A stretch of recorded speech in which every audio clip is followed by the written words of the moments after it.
Buenas tardes. Hoy vamos a ver el último modelo que nos hace falta ver, que es el modelo de asignación. Es un caso muy parecido a los sistemas de transporte, pero la diferencia es que este modelo no envía unidades, sino que asigna trabajadores a puestos de trabajo. Es decir, funciona a través de un sistema, a través de una tabla de asignación que permite asignarle un trabajo a un trabajador. Veamos el modelo. El modelo de asignación, como les dije hace un momento, consiste en asignar trabajadores a puestos de trabajo y utiliza el método húngaro. Es un método particular que evita la incertidumbre, es decir, que permite que las empresas puedan diseñar su modelo de contratación asignando un trabajador a una tarea. Una condición de este modelo es que la oferta y la demanda deben ser uno. ¿Qué significa eso? Que debe haber la misma cantidad de trabajadores y la misma cantidad de tareas en el proceso. Porque para que el problema esté bien resuelto, al final la solución debe tener un trabajador para cada tarea y una tarea para cada trabajador. Por lo tanto, en este modelo van a haber n trabajadores y n tareas. La misma cantidad de trabajadores, la misma cantidad de tareas. Este modelo parte de una tabla tradicional que tiene los costos y tiene los trabajadores y las tareas. Los trabajadores son las filas, las tareas son las columnas y se hace realmente un sistema muy similar a los sistemas de transporte, pero el objetivo principal es asignar a un trabajador una tarea particular. Veamos los pasos.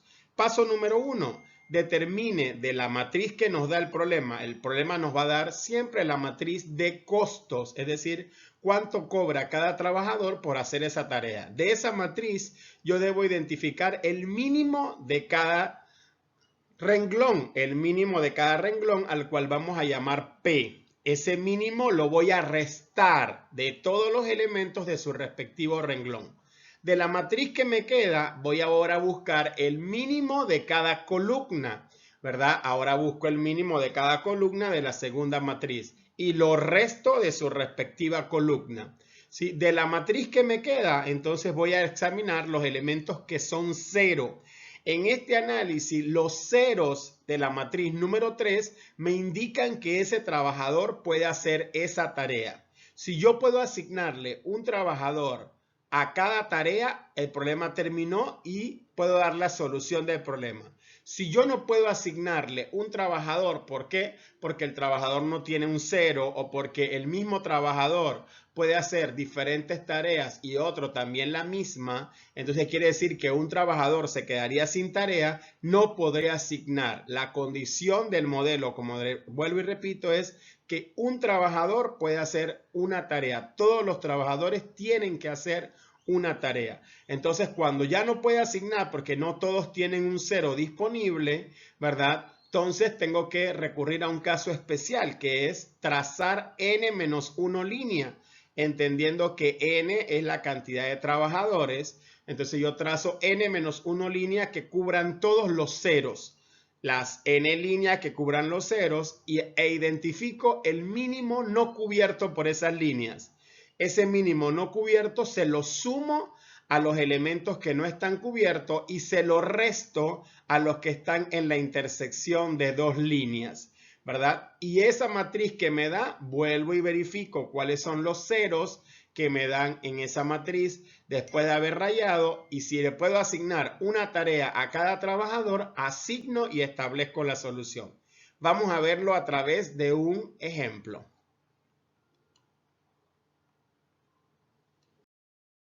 Aquí les presento cómo se ve la tabla de transporte, ¿verdad? Los trabajadores son los renglones, los trabajos son las columnas y existe una forma de comprobar si lo que usted hizo estuvo correcto o incorrecto y es a través de esta ecuación. Sumatoria de P, ¿qué es P? El número no cubierto de cada renglón, es decir, el paso 1. Más la sumatoria de Q, ¿qué es Q? El mínimo no cubierto de cada columna, es decir, el paso 2. Más el mínimo no cubierto por las líneas cuando no puedo asignar, esa suma me debe dar igual al valor de Z. Si eso me da igual, quiere decir que el problema está bien resuelto. Es una manera de comprobar que lo que usted hizo está correcto. Veamos un ejemplo. Aquí nos dan 4 trabajadores, 4 tareas y nos dan la tabla donde los trabajadores presentan sus ofertas. ¿Qué dice la tabla? El trabajador 1 cobra $1 por el trabajo 1, el trabajador 1 cobra $4 por el trabajo 2, el trabajador 1 cobra $6 por el trabajo 3, el trabajador 1 cobra $3 por el trabajo 4 y así sucesivamente. La tabla me muestra los costos de cada trabajador para cada tarea. Vamos a hacer los pasos. El paso número 1 dice, identifique el mínimo de cada renglón. A ese le vamos a llamar P. De mi primer renglón 1, de mi segundo renglón 7, de mi tercer renglón 4 y de mi cuarto renglón 5. Y résteselo a todos los elementos de su respectivo renglón. Se lo resto. 1 menos 1, 0. 4 menos 1, 3. 6 menos 1, 5. 3 menos 1, 2. Y ahí me sale la matriz que está abajo de la resta de todos esos mínimos de cada renglón. Ahora de esa matriz busco el mínimo de cada columna. De la primera columna 0, de la segunda 0, de la tercera 3 y de la cuarta 0. Y la resto de los elementos de su respectiva columna. Y me sale la siguiente matriz. En esta matriz verifico si puedo asignar. Voy a ver el trabajador 1. Acuérdense que para asignar tengo que fijarme en los ceros. ¿Qué puede hacer el trabajador 1? Tiene un 0 en el trabajo 1, entonces el trabajador 1 puede hacer el trabajo 1. ¿Qué puede hacer el trabajador 2? El 2 o el 3. ¿Qué puede hacer el 3? Solo el 1. Entonces ya me doy cuenta que el trabajador 3 y el trabajador 1 solo pueden hacer la misma tarea. Significa que si al 1 le doy el trabajo 1, el 3 se queda sin trabajo. Y la condición del modelo es que deben haber una tarea para cada trabajador. No puedo asignar. ¿Por qué? Porque el trabajador 3 y el trabajador 1 solo tienen un 0 y es en el trabajo 1. Por lo tanto, al que se lo dé, el otro se quedaría sin trabajo. Entonces, es un caso especial. Si pudiera asignar, el problema termina ahí, doy la solución. Pero en este caso tengo que rayar. N menos 1 línea. ¿Cuánto vale N? 4. 4 menos 1, 3. 3 líneas horizontales y o verticales que cubran los ceros. Ahí rayé para cubrir todos los ceros. ¿Los ceros están cubiertos? Sí. 3 líneas, sí. Dice, busque el mínimo no cubierto por las líneas. El mínimo no cubierto por esas líneas es el 1. Y dice, résteselo a todos los que no están cubiertos. Se lo resto a los que no están cubiertos y se lo sumo a la intersección. A 2 y a 3 se lo sumo allí y obtengo la siguiente matriz. Aquí podemos ver entonces la matriz final donde ya he agarrado el mínimo no cubierto que es 1 y se lo he restado a todos los que no están cubiertos y se lo he sumado a los que están en la intersección de dos líneas. Ahí observamos, por ejemplo, 3 menos 1, 2, 2 menos 1, 1 y 2 menos 1, 1. Todos los que no estaban cubiertos los resté y a los que estaban en la intersección los sumé, ¿verdad? Y obtengo la última matriz. Ahora voy a verificar los ceros de esa matriz. El trabajador 1, ¿qué puede hacer? Puede hacer la tarea 1. El trabajador 2, ¿qué puede hacer? La tarea 2 o la tarea 3. El trabajador 3, ¿qué puede hacer? La tarea 1 o la tarea 2. Y el trabajador 4, ¿qué puede hacer? La tarea número 3 y la tarea número 4. Vamos a empezar asignando por el trabajador que solo puede hacer una tarea, el 1. Entonces, el trabajador 1 va a hacer la tarea número 1, se la doy a él. ¿Quién más podía haber hecho la 1? El 3, pero como ya el 1 la está haciendo, el 3 va a ser la tarea 2.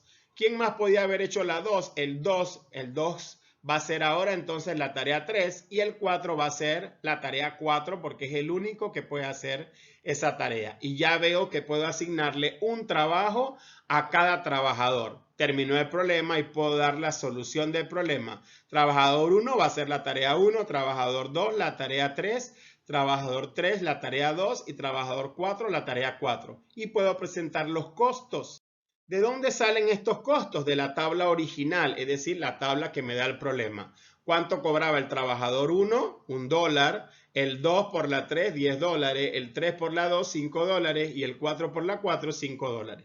Teniendo una Z de 21. Y puedo comprobar la respuesta usando la forma sumatoria de P, todos los mínimos no cubiertos, todos los mínimos de cada renglón de la tabla 1. Sumatoria de Q, todos los mínimos de la tabla número 2 de las columnas más el mínimo no cubierto de las líneas, que es 1. Eso me debe dar igual a Z, y ahí observamos que me dio 21 y 21. Y así se hace un sistema de asignación, asignando trabajadores a puestos de trabajo. Importante entender que los ceros me indican que ese trabajador puede hacer esa tarea y que la condición del modelo es que cada trabajador pueda hacer una tarea. Una vez que lo logre, puedo dar la solución del problema y comprobarlo a través de esa ecuación.